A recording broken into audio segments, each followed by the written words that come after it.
Bem-vindo ao Cantinho Teológico. Nós vamos dar um outro exemplo de anacronismo semântico dentro da língua grega. Refiro-me ao grego koiné, que foi utilizado na composição do Novo Testamento. Como eu disse anteriormente, esta falácia ou erro ocorre quando um significado mais recente de certa palavra é transportado para a literatura antiga. No nível mais simples, isso acontece dentro da mesma língua quando tempos depois, as pessoas dão um significado que não é comprovadamente visto na própria palavra de Deus. Quero me referir agora a uma palavra que, vez ou outra, as pessoas falam nas pregações sobre o poder, digamos assim, entre aspas, dinamital, dizendo que é um poder de uma dinamite.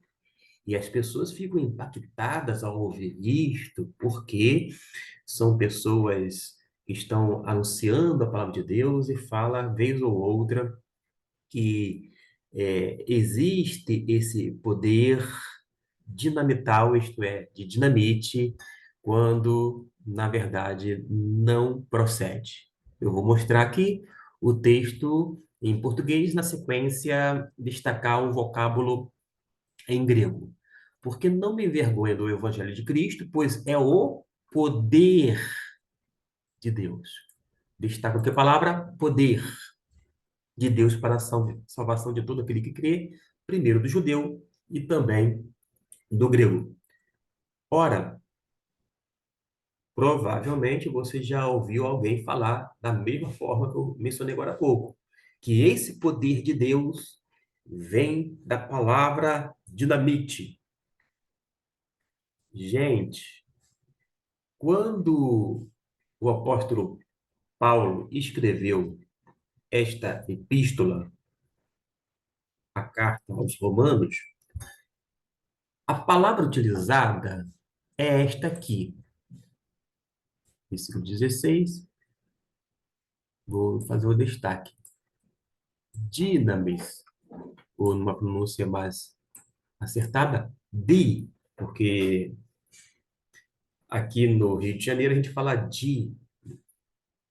mas a pronúncia seria dinamis. Dinamis é justamente o poder, mas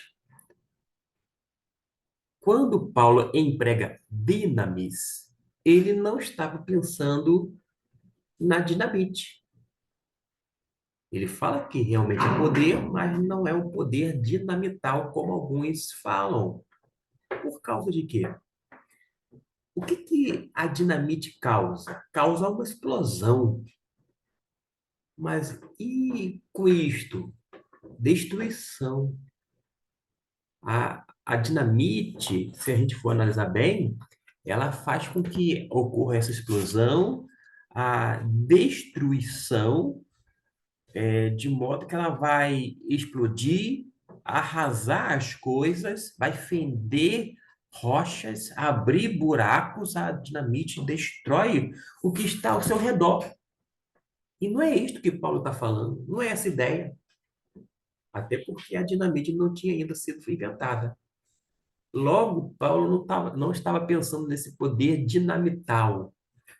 Porque, como eu disse, esse poder,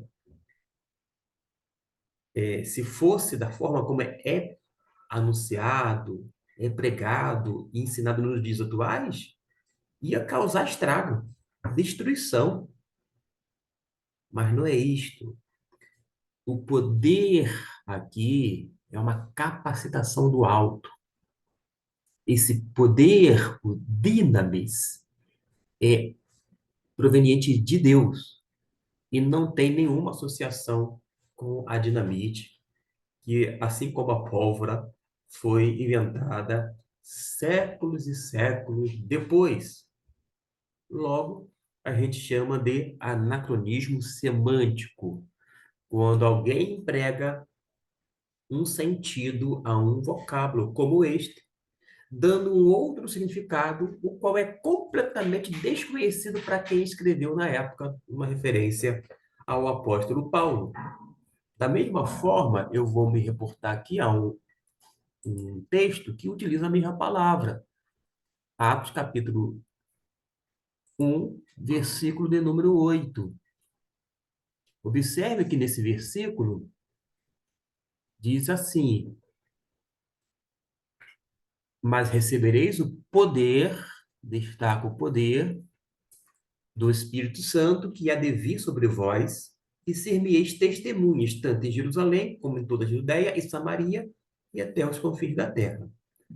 Poder aqui, alguns insistem, são teimosos, quando não ignorantes, isto é, desconhecem a essência da palavra e a forma como foi aplicada no texto, e, de repente, para lacrar, ou ainda porque ouviu falar, diz que aqui também é um poder da onde vem a palavra dinamite. Sim, dinamite vem de dínamos, mas Paulo não estava pensando, digo, Lucas aqui, não estava pensando no poder que eu chamo de dinamital. Nada disso. Vocês já perceberam que não faz jus uma coisa com a outra. Pois é. O poder aqui é a mesma palavra. Você vai ver no versículo, ó, a palavra que é esta, ó, dinamin. Dinamin, poder. É um poder que vem da parte do Espírito Santo. O que acontece aqui, volta para o português, para você ter uma ideia. Qual é o feito mais extraordinário aqui nesse versículo? De repente você diga assim, é o fato dos discípulos receberem poder do alto através do Espírito Santo? Não necessariamente. É isto que o texto está dizendo, que eles vão receber poder. Havia uma profecia, conforme Lucas, ele vai dizer no seu evangelho, para os discípulos esperarem em Jerusalém até que do alto sejais é, revistados de poder. Mas acontece que aqui a deixa é a seguinte: o fato mais extraordinário não é o poder pelo poder, não é a capacitação, que não tem nada a ver com esse poder de dinamite. A dinamite destrói, arrasa, enfim, tudo que tiver ao seu redor causa um mau estrago. Não é isto. Mas a ideia aqui principal é que as pessoas passariam a ser a habitação do Espírito Santo. O Espírito viria de uma vez por todas, de uma vez para sempre. E a pessoa tornaria-se essa habitação, desculpe a redundância, mas de uma forma permanente. O Espírito Santo faria a morada. A pessoa não seria em relação ao seu corpo, um receptáculo da visitação do Espírito. Tipo, visitou e depois vai embora. Não. Ele viria e permaneceria o tempo todo no indivíduo. Logo, o feito mais fantástico descrito nesse texto não é o poder em si, o poder pelo poder, a capacitação do alto. Não.